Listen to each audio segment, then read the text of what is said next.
আসসালামু আলাইকুম, সবাইকে স্বাগত জানাচ্ছি বিদ্যাবাড়ি থেকে। আমি শাওন মুস্তফা। আজকের দৈনন্দিন যে আমাদের সার্কুলারগুলো হয়, যে বিজ্ঞপ্তিগুলো হয়, এই বিজ্ঞপ্তির বিশেষ সার্কুলার লাইভে আপনাদেরকে স্বাগত জানাচ্ছি। 731 পদে মহিলা বিষয়ক অধিদপ্তরে নিয়োগ বিজ্ঞপ্তি প্রকাশ করেছে। বিশাল, তাই না? অনেক বড় একটা নিয়োগ বিজ্ঞপ্তি আমরা বলতে পারি। 731 পোস্টে মহিলা বিষয়ক অধিদপ্তরের একটা বিশাল নিয়োগ বিজ্ঞপ্তি প্রকাশ করেছে। আমরা আজকে দেখব এই বিজ্ঞপ্তিতে কোন কোন পদগুলো রয়েছে এবং কোন পদের জন্য কোন কোন যোগ্যতা দরকার এবং আবেদনের শেষ তারিখ কত, এবং আবেদনের আমরা যদি বলি যে আবেদনের শুরু এবং শেষটা কত, আমরা এটা আজকে দেখার চেষ্টা করব আজকের সার্কুলার নিয়োগে। অনেকে আপনারা এটা সম্পর্কে জানে না, সো তাদের জন্য বলে রাখি, আপনারা চাইলে সহজে বিদ্যাবাড়ি.com-এ ঢুকে, আমাদের ওয়েবসাইটে ঢুকে, সেখান থেকে জব সার্কুলার যে আমাদের একটা আইকন আছে, এই জব সার্কুলার আইকনে আপনারা ঢুকে কিন্তু সহজেই এখান থেকে আবেদন করতে পারেন। সো মহিলা বিষয়ক অধিদপ্তরে আজকে আবেদন 731টা পোস্টে। দেখি কোন কোন পদে থেকে আপনারা আবেদন করতে পারবেন। প্রথমে আমরা যদি আসি, মহিলা বিষয়ক অধিদপ্তরের কম্পিউটার সার্টিফিকার বা কম্পিউটার অপারেটরের কথা বলা আছে। 2টা পোস্ট আছে। ন্যূনতম উচ্চ মাধ্যমিক পাস হতে হবে এবং বাংলা এবং ইংরেজি শব্দে 80 এবং 50 টাইপিং গতি আপনার থাকতে হবে।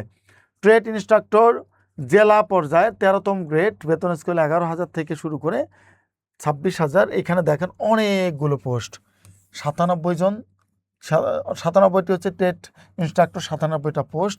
এবং দর্জি পোস্ট রয়েছে, দর্জি বিজ্ঞান রয়েছে 53টি। এরপর আসেন বুটিক বাটিক 22টি, নকশি কাঁথা 22টি। অর্থাৎ এখানে আপনার বিশেষ যোগ্যতার দরকার হবে। মহিলা বিষয়ক অধিদপ্তরে চাকরি হবে, কিন্তু আপনাকে এখানে বিশেষ দক্ষতা থাকতে হবে। শুধুমাত্র পাশ করলে হবে না, সার্টিফিকেট লাগবে। সুতরাং যারা মহিলা আছেন, মহিলাদের মধ্যে থেকে এটা সবচেয়ে বেশি, আমি মনে করি এই জায়গাগুলো আপনারা কভার করতে পারবেন। সরকার কর্তৃক অনুমোদিত কোনো প্রতিষ্ঠান হতে সংশ্লিষ্ট ট্রেডে ন্যূনতম ডিপ্লোমা বা যে ট্রেডে ডিপ্লোমা কোর্স চালু হয় নাই, সেই সব ক্ষেত্রে ন্যূনতম 10 বছরের অভিজ্ঞতার সনদপত্র থাকতে হবে। মহিলা প্রার্থীদের এখানে অগ্রাধিকার দেওয়া হবে। দেখেন এইখানে যদি আমি হিসাব করি, 97টা পোস্ট দর্জি বিজ্ঞান, 53টা পোস্ট বুটিক, 22টা পোস্ট হচ্ছে নকশি কাঁথা।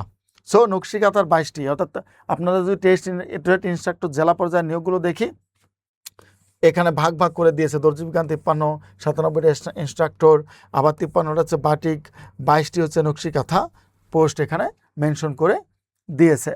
সো সহজ বাক্যে যদি আমরা ধরি যে এইখানেই সবচেয়ে বেশি পোস্ট আমাদের রয়েছে। সবচেয়ে বড় কথা হচ্ছে এখানে স্পেশাল মানুষগুলো, যারা বিশেষ দক্ষতায় অভিজ্ঞতা আছে, বিশেষ ক্ষেত্রে অভিজ্ঞতা আছে, তারা এখানে আবেদন করতে পারবেন।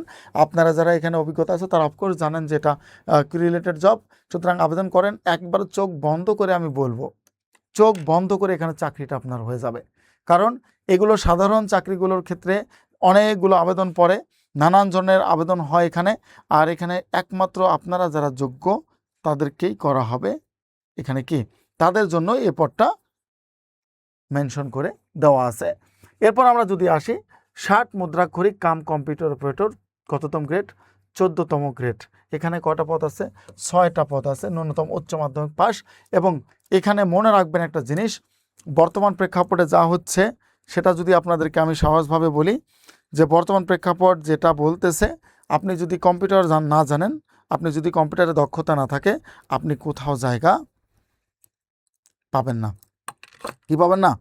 কম্পিউটারে যদি আপনার দক্ষতা না থাকে তাহলে আপনি কোথাও জায়গা পাবেন না। তো স্বাভাবিকভাবে মনে রাখেন, কম্পিউটার আপনাকে জানতে হবে। আর যে কম্পিউটার ভালো জানবেন তার চাকরির অভাব হবে না। একেবারে যে কোনো নিয়োগ বিজ্ঞপ্তির ক্ষেত্রেই যদি আপনি দেখেন, আপনার কিন্তু কম্পিউটার জানার ব্যাপারটা থেকে যায়। সুতরাং এটা মনে রাখবেন, কম্পিউটার যে যত বেশি জানবেন তার জন্য তত ভালো। তারপর হচ্ছে ডে কেয়ার ইনচার্জ, 25টা পদ। স্বীকৃত প্রাপ্ত বোর্ড হতে এইচএসসি পাস করতে হবে অথবা এসএসসি পাস। এবং শিশু যত্ন কর্মসূচি এবং নার্সিংয়ে অভিজ্ঞতা সম্পন্ন প্রার্থীদের অগ্রাধিকার দেওয়া হবে। কেবলমাত্র মহিলা প্রার্থীদের বিবেচনা করা হইবে। কোথায়? ডে কেয়ার ইনচার্জ, 14তম গ্রেডের একটা চাকরি। বেতন স্কেল 10,200 থেকে 24,648। অর্থাৎ আপনাদের গ্রেড হচ্ছে 14। ডে কেয়ার ইনচার্জ মহিলা বিষয়ক অধিদপ্তরে। অফিস সহকারী কাম কম্পিউটার মুদ্রাক্ষরিক, এখানে সবচেয়ে বেশি পোস্ট 163টা। অনেক বেশি পোস্ট। ন্যূনতম উচ্চ মাধ্যমিক সার্টিফিকেট পরীক্ষা উত্তীর্ণ এবং প্রতি মিনিটে ইংরেজিতে 28 শব্দ এবং বাংলায় 20টি শব্দ টাইপ করতে হবে। এটাও 16তম গ্রেডের চাকরি। সো মহিলা বিষয়ক অধিদপ্তরে চাকরি করলে অনেক কিছু এখানে বেনিফিট আছে, বিশেষ করে নারীদের জন্য তো আর এটা বলতেই হয় না। নারীরা চাইলে এখানে আবেদন করতে পারেন, খুবই ভালোভাবে আমি মনে করি আপনাদের চাকরিটা হবে। এবং এইখানে দেখেন ডে কেয়ার ইনচার্জের ক্ষেত্রে বলেছে শিশু যত্ন কর্মসূচি এবং নার্সিংয়ে অভিজ্ঞতা সম্পন্ন প্রার্থীদের এখানে কি করতে হবে, অগ্রাধিকার দেওয়া হবে। কেবলমাত্র মহিলা প্রার্থীদের বিবেচনা করা হবে, অন্য কাউকে এখানে বিবেচনা করা হবে না। তারপরে আমরা অফিস সহায়ক দেখলাম 163টা। এখানেও আপনার এইচএসসি উচ্চ মাধ্যমিক পাস হতে হবে এবং বাংলা শব্দ ইংরেজি শব্দ 20 ও 28 থাকতে হবে। অফিস সহায়ক 438টা পোস্ট, 20তম গ্রেড, বেতন গ্রেড কত, 20তম, ন্যূনতম 8ম শ্রেণী পাশ করলে হবে। মহিলা বিষয়ক অধিদপ্তরে 438টা পোস্ট, কতটা, 438টা পোস্ট এখানে রয়েছে। তাহলে অফিস সহায়কও আপনারা চাইলে আবেদন করতে পারেন। এখন আমরা দেখি এক্ষেত্রে আপনাদের বয়স কত হতে হবে। সকল পদের প্রার্থীর ক্ষেত্রেই 1/7/2026 তারিখে বয়স 18 থেকে 32 বছর হতে হবে। কত, 18 থেকে 32 বছর হতে হবে। ট্রেড ইনস্ট্রাক্টর জেলা এর ক্ষেত্রে সর্বোচ্চ 35 বছর। বয়স প্রমাণের ক্ষেত্রে কোনো এফিডেভিট গ্রহণযোগ্য হবে না। এরপর আমরা দেখি আবেদনকারীর কি আপনাদের লাগবে।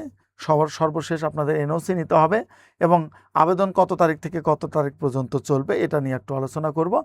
ভর্তি পরীক্ষায় ইচ্ছুকগণ কোথা থেকে, www.http://dwa.tiltok.com.bd থেকে আপনি সরাসরি আবেদন করতে পারবেন, অথবা চাইলে আপনাদের যদি সহজভাবে বলি আমাদের বিদ্যাবাড়ি ওয়েবসাইটে আপনারা ঢুকতে পারেন। বিদ্যাবাড়ি ওয়েবসাইটে ঢুকলে আপনি সহজে মহিলা বিষয়ক অধিদপ্তর যেটা আছে সেখানে আপনি ইন করে 731টা পোস্টে আবেদন করতে পারবেন। আমি আপনাদের একটু জাস্ট দেখানোর চেষ্টা করতেছি যে বিদ্যাবাড়ি থেকে আপনারা চাইলে কিভাবে ঢুকতে পারেন। বিদ্যাবাড়ি সার্চ দিলে দেখেন বিদ্যাবাড়ি ওয়েবসাইটটা প্রথমে চলে এসেছে, সেখানে ক্লিক করবেন। করার পর আমাদের এখানে প্রিফেসটা দেখতে পাচ্ছেন, অনেকগুলো ব্যাপারে প্রিফেস দেওয়া আছে, কিন্তু মোরের আগে দেখবেন জব সার্কুলার নামে একটা আইকন দেওয়া আছে। এই জব সার্কুলার যদি আপনি ক্লিক করেন, করার পর দেখবেন আমাদের এখানে যতগুলো সার্কুলার এই পর্যন্ত আছে সকল সার্কুলারগুলো এখানে কিন্তু মেনশন করা আছে। তার মধ্যে দেখেন একটা মহিলা বিষয়ক অধিদপ্তর, এখানে যদি আপনি ক্লিক করেন, আমি যেটা নিয়ে আলোচনা করলাম এই যে 731টা পোস্টের কথা এখানে বলা আছে, এই মহিলা বিষয়ক অধিদপ্তরে গিয়ে দেখবেন আমাদের এখানে একটা সবুজ আইকন দেওয়া থাকবে, অর্থাৎ সবুজ একটা ওয়েবসাইট দেওয়া আছে। এই যে একটু জুম করে দিচ্ছি, এই যে সবুজ ওয়েবসাইটটা দেওয়া আছে, শুধু সবুজ ওয়েবসাইটে ক্লিক করলেই আপনাদের ডিরেক্ট কোথায় নিয়ে যাবে, সার্কুলারে আবেদনপত্রে মানে অ্যাপ্লিকেশন ফর্মে নিয়ে যাবে। দেখেন অ্যাপ্লিকেশন ফর্মে চলে যাবেন, সেখান থেকে আপনি অ্যাপ্লাই করবেন। আপনাকে সারা বাংলাদেশ কোথাও কোনো কিছু খোঁজার দরকার নাই। ডিরেক্ট বিদ্যাবাড়ি ওয়েবসাইটে ঢোকার পরে যে মন্ত্রণালয় আপনি আবেদন করবেন সেই মন্ত্রণালয়ে যাবেন, সুন্দর করে সবুজ লেখাটায় ক্লিক করবেন, ডিরেক্ট আপনাকে নিয়ে যাবে আবেদনের ক্ষেত্রে। সো এক্ষেত্রে আপনারা বিদ্যাবাড়ি থেকে আবেদনটা সহজে করতে পারেন। আমরা এবার আসি এই মহিলা বিষয়ক অধিদপ্তরের ক্ষেত্রে আপনাদের কত তারিখ থেকে আবেদন করতে পারবেন। আবেদন শুরুর তারিখ হচ্ছে 8/7/2026, অর্থাৎ 8 তারিখে 8 জুলাই 2026 শুরু হচ্ছে এবং 28/7/2026 অর্থাৎ 20 দিন আপনি আবেদন করতে পারবেন। 8 তারিখ থেকে 28 তারিখ পর্যন্ত এই মাসের আবেদন করা যাবে। সো যারা চান আবেদন করার ক্ষেত্রে অনেকগুলো পোস্ট এটা বলবো আমি, এবং যারা নার্সিং কমপ্লিট করেছেন তাদের জন্য একটা বিশেষ সুবিধা দিয়েছে, 25টা পদ আছে, সহজে কেউ এটা বুঝবেও না জানবেও না, কোনো মতে প্রিলি পাস করলে আপনি মহিলা বিষয়ক অধিদপ্তরে আরামসে চাকরিটা করতে পারবেন। সো চিন্তামুক্তভাবে আপনি আবেদন করতে পারেন। আশা করি এখানে আপনি ব্যর্থ হবেন না, এবং এটা বুঝে শুনে যদি আবেদন করা যায় চাকরি কিন্তু সরকারি চাকরি আপনার জন্য কঠিন না। সো আজকের মতো এতটুকুই আপনাদের সাথে, আশা করি ভালো থাকবেন, সুস্থ থাকবেন। আল্লাহ হাফেজ।